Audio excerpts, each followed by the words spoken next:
started. I know we have a very interesting session that Angela and Stacy are going to be providing on iCare. Let me just do a very quick introduction. This is Angela Walker. She's the Associate Dean of Students under Student Affairs, and she has been on our campus 7 years. And then here you have Stacy, and she's been on the campus for about a little over 2 years. And Stacy is the case manager for iCare. So, Angela, Stacy, thank you so much for doing this presentation. Absolutely. Thank you all for coming. I know that this is, you're taking out time. We're all busy around this time getting ready to start the spring semester. So thank you for joining us today. What we like to do first is kind of go through our presentation, and if possible, if you can hold your questions to the end, because probably the presentation is going to answer most of your questions, and then if it doesn't, then we'll address those questions at the very end, okay? And now also at the very end, we'll go through our new online reporting system that we started this summer so that you will be familiar with it. And we also would like for you to share this information with your colleagues, student workers in your office, the secretary. We're trying to get this information out to the entire campus community. So your help will help us be successful in that. So we're here to talk about what is iCare. And basically, iCare is our behavior intervention team, okay, on campus. And we've been in existence now for 4 years. And our behavior intervention team is for students. We're not yet in place to include staff and faculty, though there has been some discussions about that. But for right now, iCare is just strictly for students of concern.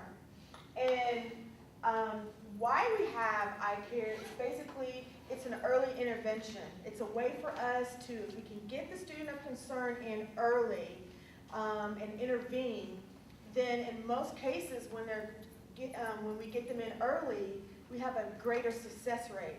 So throughout this presentation, you're going to hear us talk about report, report, report, okay? Because the thing is that you don't know, if this student is also a concern for others across the campus. And since we are the holder of the records, you may say, well, this is not mine, this is not a major issue. Well, it may be major when you combine it with all the other issues that's going on campus with that student. And we know that an increase in mental health concerns on college campus equals an increase in the presence of behavior intervention teams and threat assessment teams. And we do a little threat assessment, and we've been trained on it a little bit. And that's part of when the iCare team gets together. We assess the situation and determine what appropriate action we want to make. The purpose is, again, it's a centralized system where we as a team can gather information and determine what's the best approach in handling the student of concern. Now let's talk about, well, who's on iCare? Okay, who makes up iCare? Well, I chair iCare. Stacy is the case manager. So when we get a case referral, whether it's from a student, staff, or faculty member, even from a parent sometimes, Stacy's the one that tries to gather that information and meets with the student. And then iCare meets on a weekly basis. And the people that make up the iCare team, again, as I said, myself, Stacy, we have a representative from the University Police Department, we have a representative from the Health Center Counseling Center, we have a representative from Judicial Affairs, from Disability Services, and from Housing. I always have to count. And we come together again on a weekly basis, and basically to go over any new cases that have come in that week, and any past cases as far as status, what's going on with that student.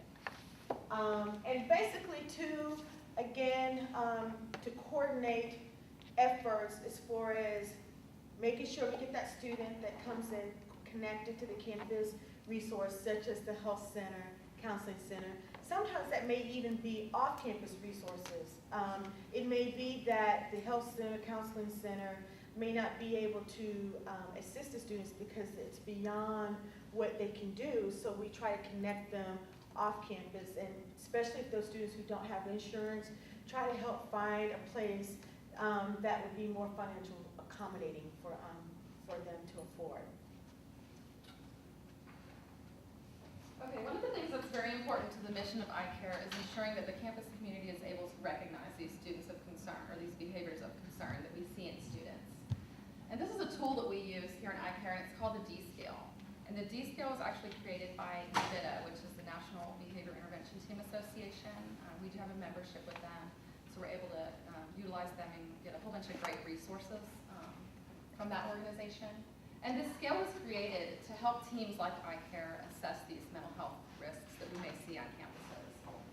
And it's split into 3 different categories here: distress, disturbance, and dysregulation. And each of these categories is going to, there's going to be different behaviors associated with each one, and also different levels of concern associated with each level. So we're going to talk about each of them briefly here. We'll start with the distress level. This is going to be our low-level cases, our mild-level cases. I would say probably 80% of the cases that we get fall in this category.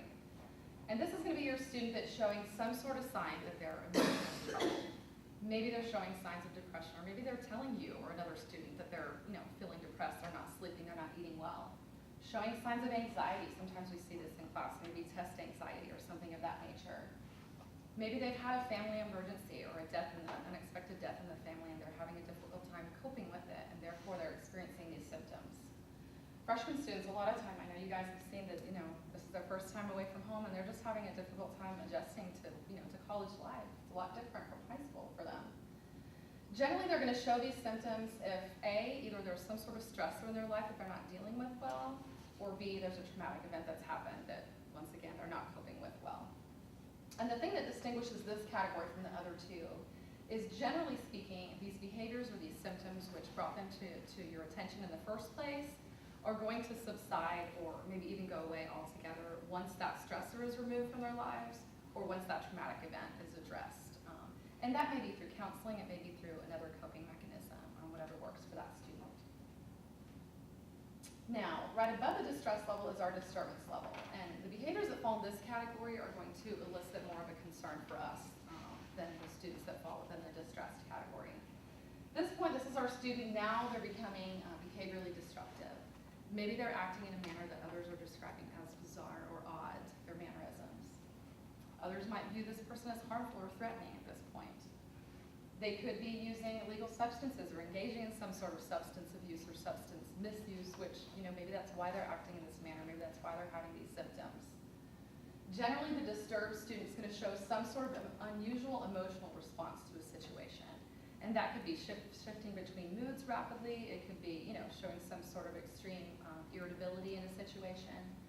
We did have one case, it's been about a year ago, that we got referred to our office, and there was a student outside one of the buildings here on campus. And he was hiding in the bushes and, acting in a very odd, that's not a normal behavior. That's going to be an odd behavior. It turned out to be a very valid referral once we followed up to find out what was going on with the student. And also, describing a disturbed student, is this person's behavior causing a disruption to the normal day-to-day activities on campus? That's what I like to ask myself for this category. Now, the dysregulation level, this is going to be our most serious referrals that we get and our most serious behaviors that we see. At this point, the student may be suicidal. They may be telling somebody that or showing signs that they are. Are they expressing thoughts to cause harm to themselves, to somebody? Maybe they're engaging in parasuicidal behaviors, which is also self-harm behaviors. Their intent may not be to kill themselves, but they could be suffering from an eating disorder, cutting themselves, things like this we actually see fairly often in our office as well. This bullet right here is going to be the worst case scenario that we can imagine. This would be the student that gets to the point where they're so hostile or so aggressive that now they're threatening to harm others, whether it's on the community or not. And at this point, this is what's going to become what we call an immediate threat, and Angela's going to talk more about that right now. Okay, when we talk about